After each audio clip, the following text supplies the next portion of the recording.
अब लड़कियों की शादी महज 9 साल में ही कर दी जाएगी। ये हम नहीं कह रहे हैं, दरअसल इराक की सड़कों पर ये मुद्दा गूंज रहा है।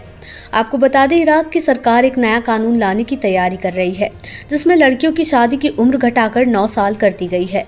इसका मतलब साफ है कि लड़कियों की शादी के लिए न्यूनतम उम्र सीमा 9 साल होगी।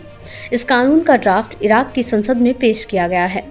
वहीं दूसरी तरफ इराक की रूढ़िवादी शिया पार्टियां संसद में व्यक्तिगत कानून में संशोधन पर जोर देती नजर आ रही हैं, जो 9 साल से कम उम्र के बच्चों की शादी करने की अनुमति देगा।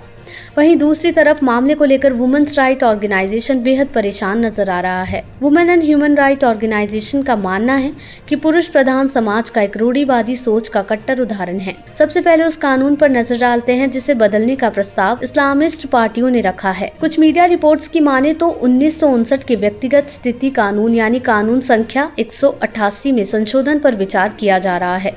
ये कानून अब्दुल करीम कासिम सरकार ने पारित किया था। अब्दुल करीम कासिम एक वामपंथी राष्ट्रवादी थे, जिन्होंने महिलाओं के अधिकारों समेत तमाम सुधारों की शुरुआत यहाँ की थी। आपको ये भी बता दें कि कानून में बदलाव को रूढ़िवादी शिया इस्लामवादी पार्टियां आगे बढ़ा रही हैं और इराक की संसद में इन पार्टियों का सबसे बड़ा गुट है। बिल ड्राफ्ट में कहा गया है कि जोड़े को व्यक्तिगत स्थिति के सभी मामलों में सुन्नी या शिया संप्रदाय के बीच चयन करना होगा। ड्राफ्ट में कहा गया है, जब पति पत्नी के बीच उस बात को लेकर विवाद होता है जिसके प्रावधानों के अनुसार मैरिज कॉन्ट्रैक्ट हुआ था, तो कॉन्ट्रैक्ट को पति के रीतियों के आधार पर देखा जाएगा, यानी आपको पुरुष प्रधान विचारधारा के मुताबिक चलना होगा। विधेयक के मसौदे में कहा गया है कि शिया कोड जाफरी लीगल सिस्टम पर आधारित होगा।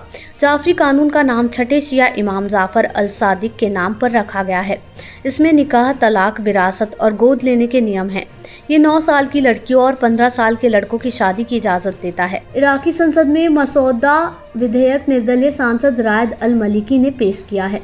मसौदे में प्रस्तावित बदलावों ने ह्यूमन राइट एक्टिविस्ट्स की बेचैनी बढ़ा दी है। इराकी वुमेन्स राइट्स फोरम की CEO तमारा अमीर ने कहा है कि व्यक्तिगत स्थिति कानून में इन प्रस्तावित बदलावों का इराक में महिलाओं और बच्चों के अधिकारों और भलाई पर गहरा नेगेटिव प्रभाव पड़ेगा। उन्होंने सवाल किया कि क्या राजनेता अपनी 9 साल की बेटी की शादी होने देंगे। उन्होंने कहा कि इराकी समुदाय इन प्रस्तावों को पूरी तरह से खारिज करता है। ये इराकी पुरुषों और महिलाओं दोनों के लिए एक अपमानजनक कदम है। हम सालों से इसी के खिलाफ लड़ रहे हैं। देश दुनिया की ऐसी ही तमाम खबरों के लिए देखते रहें समय डिजिटल।